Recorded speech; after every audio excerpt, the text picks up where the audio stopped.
Welcome back to what Arty Noobs for Channel Disturbance. This is an IS-7. It's a tier 10 Soviet heavy tank. It's located on the northwest spawn of Fjords, and this one is under the command of giddyliddy. Now this tank has the pike nose, the 13cm gun, which can do 490 alpha, and well, it's quite good, I'd say. Very shaped, the turret's very shaped, very similar to the Object 260, and well, in some ways this tank is a bit like the IS-4, which is its younger brother, you might say, but this one's a little more nimble. And of course this one has a pike nose and the IS-4 doesn't.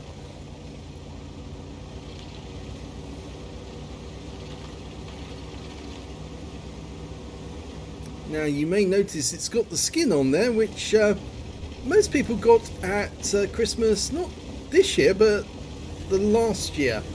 That's right. That huge machine gun setup on top of the roof, which I believe is actually for anti-aircraft, but not for anti-troops.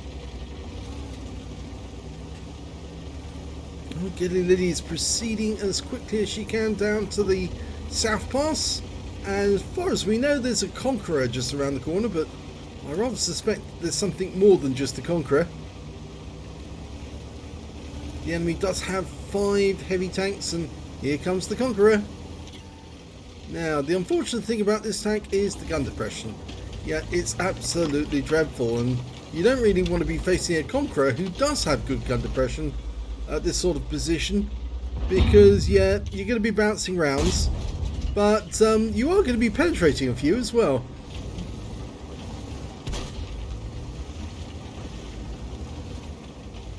Giddy's decided to go straight for the APCR, so this might be expensive, but goes for the shoulder, doesn't go through.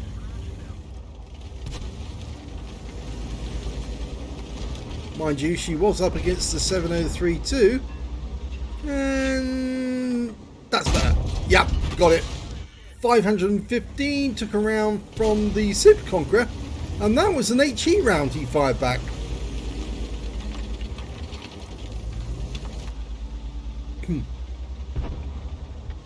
Hello. Oh, that was painful for the Conqueror.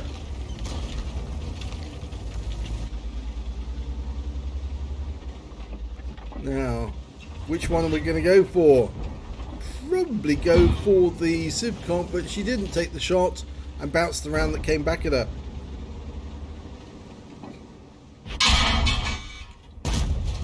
Well, she took the shot, but I think she left a little late.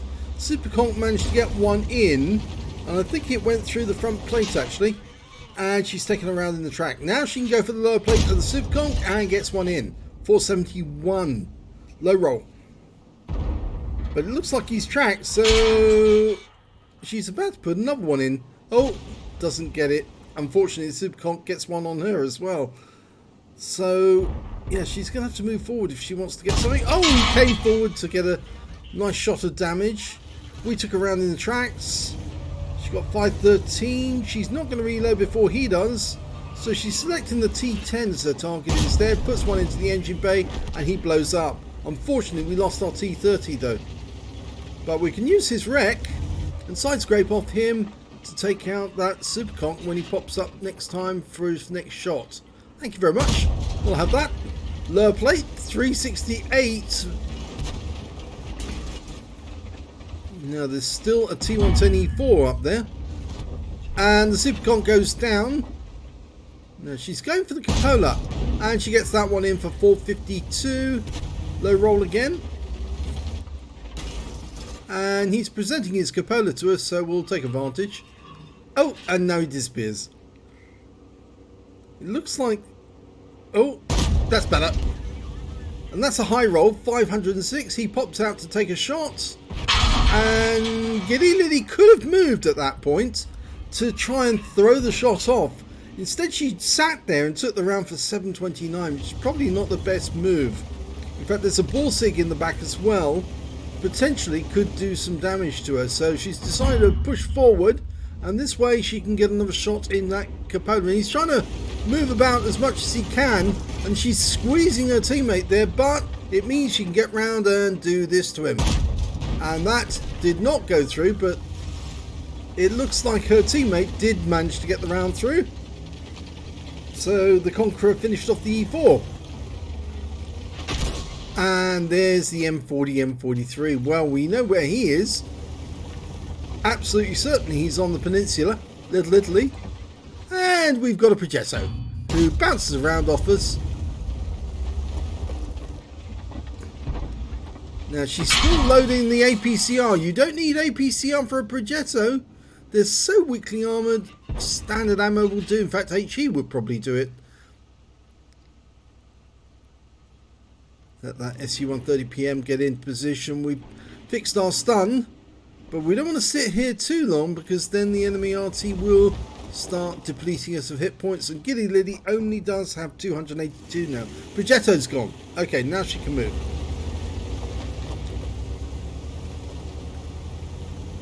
So there's only 6 left on the enemy team, but they do have a heavy tank. Well, 5 now.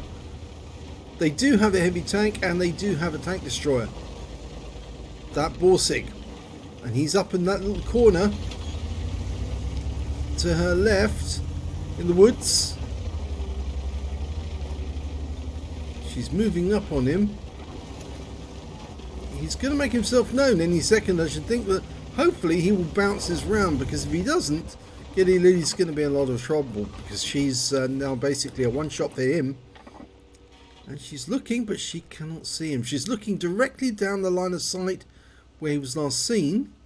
She could try a blind shot, but she's actually loaded an APCR round, so she'd be much better off with just standard AP at this point.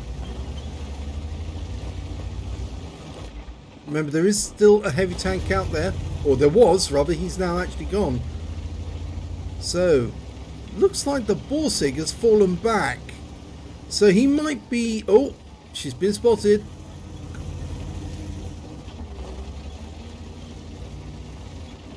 She doesn't know who it's by, but I suspect it could be the Borsig. The only other one it might be is the Batchat 12 ton. I doubt if the FE3805 is going to notice where she is. Oh, there's the Borsig. He moved on to the peninsula. And he's down. Okay, that's good. The Batchat goes down. It was the Batchat who spotted her. And that means that's just the FE3805 and, well, a unique way of sliding her way along. And there's the FE3805. Last enemy. Load the HE. No, she's stuck with the APCR. And that's it. It's all over. Yeah, she did take a fair bit of damage. Let's have a look at the end of battle stats. It's the second class tanker for giddyliddy in the IS-7. In fact, this is her first second class tanker, because it's got the scrolls underneath. She managed to get a fire for effect, a sharpshooter, a shell proof, a spotter badge for spotting 1,000 hit points of damage, master gunner, and she got a hand of God, surviving the battle, having received damage from 4 different enemy tanks, and she got a steel wall as well for blocking the most damage in that game. Her win rate for the game was 4,235, which is Super Unicum standard. Let's have a look at the team scores. Well, there you go. She was actually top of the damage as well. 3,861 hit points of damage. The next high scorer was, in fact, the T55A on his own her own team. 2,420 to them. And the SU-14 to 2,416. When it came to kills, it was the Batchat 25 ton managed to get 3 kills. The SU-130PM got 3. And then giddyliddy got 2.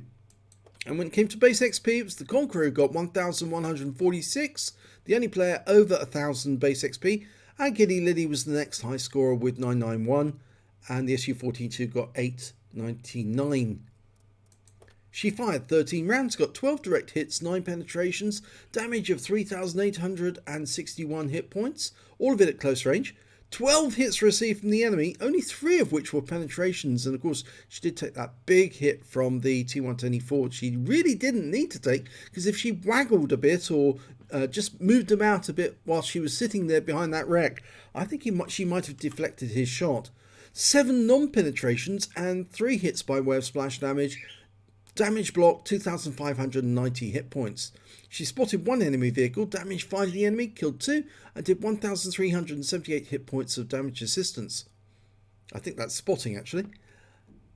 On the credit side, she earned 66,681 credits on a premium count, got 33,341 for completing mission events, total 100,022 credits. And after repair, ammunition, resupply and consumables, she took away a small loss of 6,731 credits, but it is only a small loss.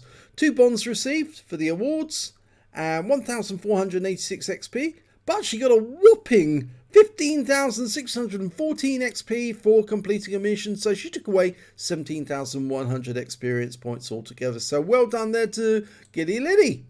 If you enjoyed that replay, please give this video a like and do subscribe to our channel, and thank you for watching.